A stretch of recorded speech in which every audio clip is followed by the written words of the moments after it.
meus caros, como vai? Espero que todos estejam bem. Hoje eu venho conversar um pouco com cada um de vocês a respeito da filosofia, né? Muitas pessoas me perguntam o que é essa tal filosofia, até justamente pela minha profissão, que sou filósofo clínico. Surge-se muito, né, essa curiosidade, a gente pode dizer sim, a respeito do que é a filosofia, qual o papel da filosofia na sociedade, né, o que ela contribui e o que de fato é essa tal filosofia. Então eu achei interessante que dentro dessa plataforma, aqui nos podcasts, destinar um setor, uma parte também para falar um pouco da filosofia, porque tem despertado de fato uma certa curiosidade.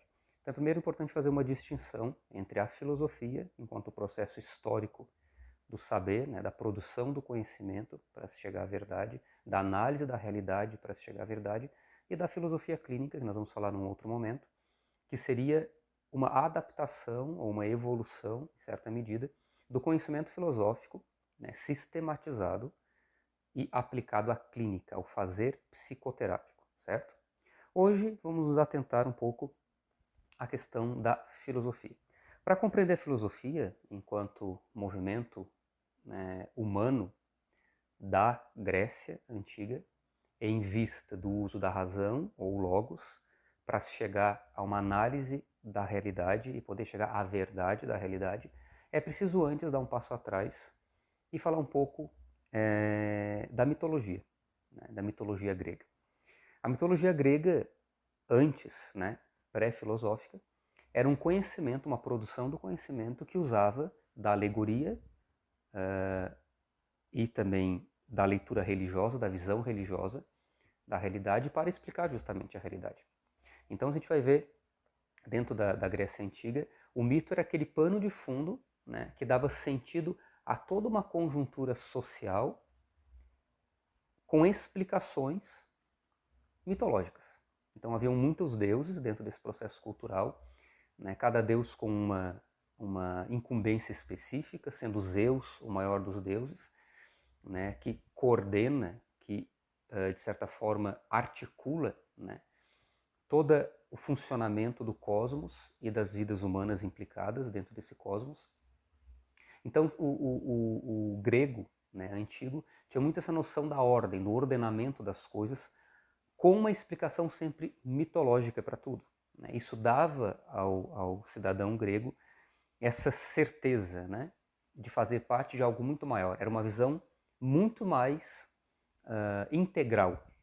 Então tudo estava conectado, né? E era justamente a linha, né, o fio que conduzia cada uma das partes da sociedade grega, dando sentido maior a tudo isso, era justamente o mito, a visão mitológica de enxergar a realidade, explicar a realidade e assim por diante. Então, o cidadão, né, da cidade-estado grega olhava para sua família, a educação dos filhos, o esporte, a produção da cultura, né, a música, o teatro, o comércio, o trabalho, né, sempre com esse pano de fundo mitológico que explicava todas as coisas.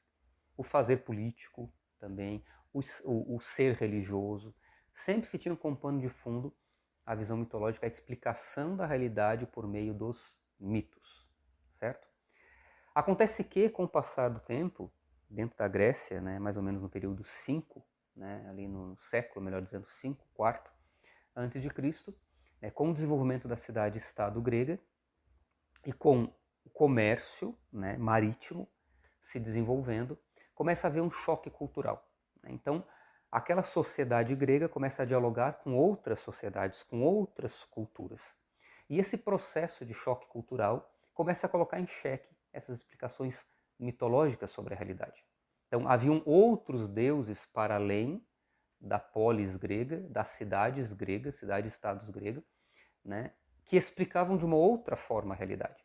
Então, esse choque cultural, né, no desenvolvimento das cidades-estado, através deste fenômeno, né, do comércio marítimo, que bota em confronto as próprias verdades que até então eram seguras e firmes do cidadão grego, começa a haver um certo descrédito, um processo de descrédito da explicação mitológica de toda a realidade. E é justamente nesse contexto de declínio da mitologia. Eu não costumo utilizar ruptura, alguns teóricos vão dizer que houve uma ruptura entre mito e filosofia, né?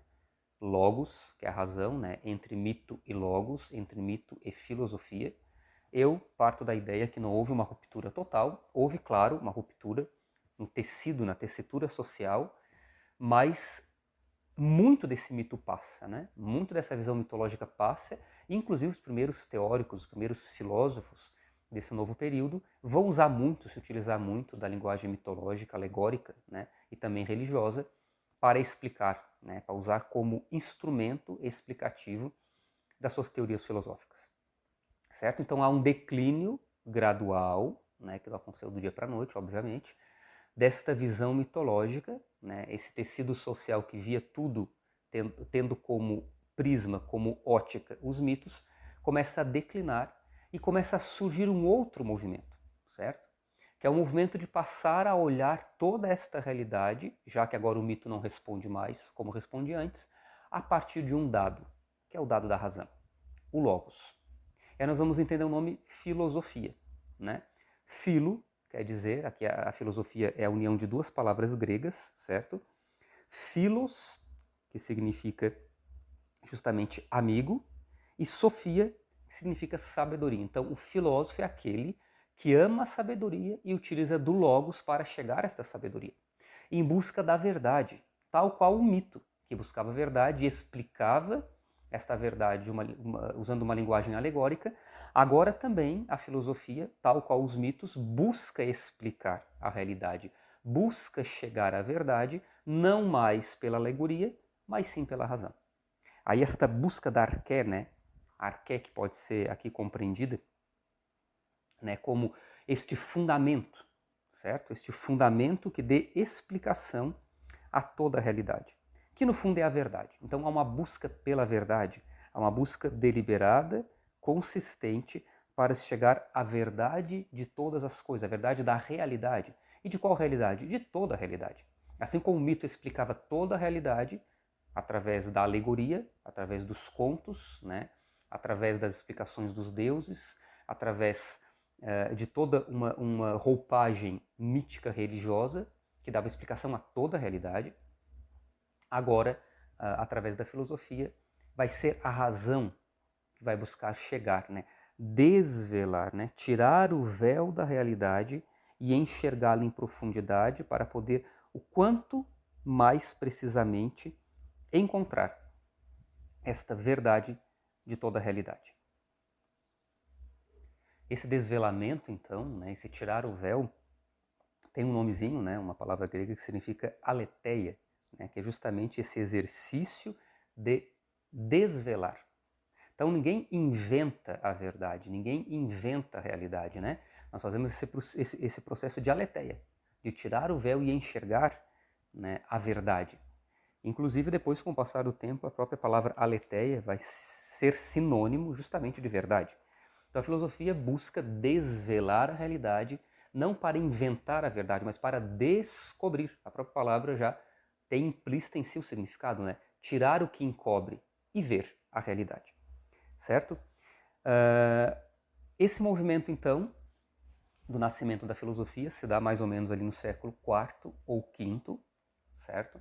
Com os chamados filósofos da natureza ou pré-socráticos. Pré-socráticos aqui porque foram situados na história, dentro de uma análise histórica da filosofia, antes de Sócrates. Sócrates é uma espécie de divisor de águas. A filosofia vai ser uma antes de Sócrates, outra depois de Sócrates, certo? Então, esse primeiro movimento do logos, esse primeiro movimento do uso da razão para explicar todas as coisas, dentro do período histórico do estudo da filosofia, nós chamamos de pré-socráticos. Mas, sobre eles, nós vamos falar no próximo podcast, na próxima mini formação a respeito da filosofia, certo?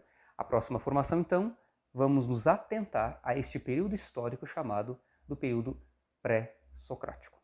Até a próxima, fiquem com Deus, abraço.